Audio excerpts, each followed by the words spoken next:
Brilliance Audio. North to Paradise by Ousman Umar. Translated by Kevin Jerry Dunn. Performed by Kwesi Busia. I was born on a Tuesday. I don't know the month or the year because that doesn't matter in my tribe. But I know I was born in the tropical African country called Ghana. My village in the Brongahafo region, within the Techiman district, is in the middle of the jungle, surrounded by lush vegetation. It's an incredibly fertile region. Drop a seed anywhere, and a plant will grow. My mother died giving birth to me. According to the traditions of my tribe, the Wala, when this happens, the baby must be abandoned because it was born under a curse. It's left to die. Luckily, my father, Seydou, was a shaman from the tribe's royal family, and he could save me. Our distant ancestor founded the kingdom of Wa, and his descendants became the 4 branches of the family, known as the 4 gates that take turns governing.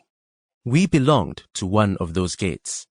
The Wala have their own unique form of identification, a small scar on the right cheek, a small cut we are given when we are born, so we can recognize each other. It's important. In a fight, it may mean the difference between being taken down as an enemy or protected as a fellow tribesman. As a shaman, my father was not a member of the Islamic faith. Though his wife and children were Muslim, he adhered to the religion of our ancestors. When his father died, the family performed a ritual, and the spirits chose my father to continue the shamanic practice. The tradition has been passed down in this way for generations. My father believed that the gods are everywhere, in nature, in rivers, in mountains, and that all things have a soul. Growing up, I was always confused because I shared his religion at home and the Muslim religion in the community. Even as a child, I could tell people thought of Islam and Christianity as somehow superior to the ancestral religion. My father wasn't even allowed in the mosque. Being spared as a child was the first miracle I experienced in my life, the first of many times I narrowly escaped death. To save me, my father moved us to another village, Fiasu, where we lived with my aunt, the woman who raised me. I grew up thinking she was my mother, but she was actually my mother's sister. In Fiasu, we spent our days working the fields. If we wanted to eat chicken, we grabbed one from the poultry yard. If we wanted to eat some other animal, we'd hunt it in the jungle. At night, we set traps, and as soon as dawn broke, we'd run out to see what we'd caught. And when there was nothing else, we'd gather mangoes, oranges, and all the other things that nature provides. You never go hungry in the countryside. I had it easy in my village. I was the shaman's son, and I lived in a big house. I didn't think about my future much.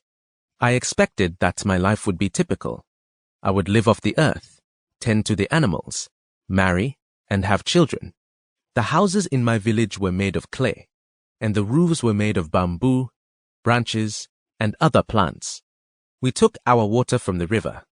Actually, there were 2 rivers, one female and the other male. One was for drinking, the other for washing.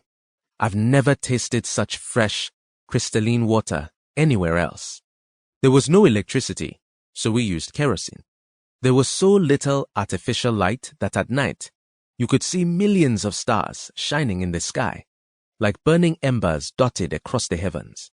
When I was a boy, on nights with a full moon, the light was so strong we could play outside.